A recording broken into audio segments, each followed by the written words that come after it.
مفيش، كنت عايزه اقول لك على حاجه كده حصل. في فار دخل الشقه النهارده. ايه؟ في ايه؟ دخل فين؟ دخل الشقه. دخل فين؟ تحت الكنبه. أنا كنبة. انت بتهزري؟ وقاعدة؟ بقى قاعده عشان استني بس. انت هترمي نفسك؟ هترمي لا، خد. الناس بس لا. امال ايه؟ انت رايح بس فين؟ راح فين بس هو؟ تحت الكنبه. أنا كنبة طيب. هو دخل تحت الكنبه، ما اعرفش جري راح فين.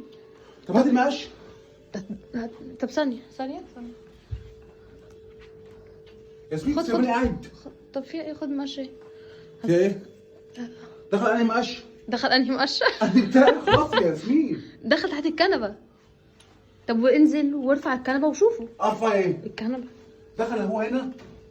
اكسره. لا اكسر النيش، اكسر النيش عشان يعني هو موجود؟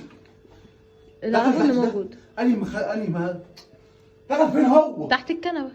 كمان واقف عليها؟ اه انزل ارفعها. حضرتك الحاجة. يا لهوي. بس هي دي بقى كده؟ طب انت رايح فين؟ رايح فين؟ استني بس على كده.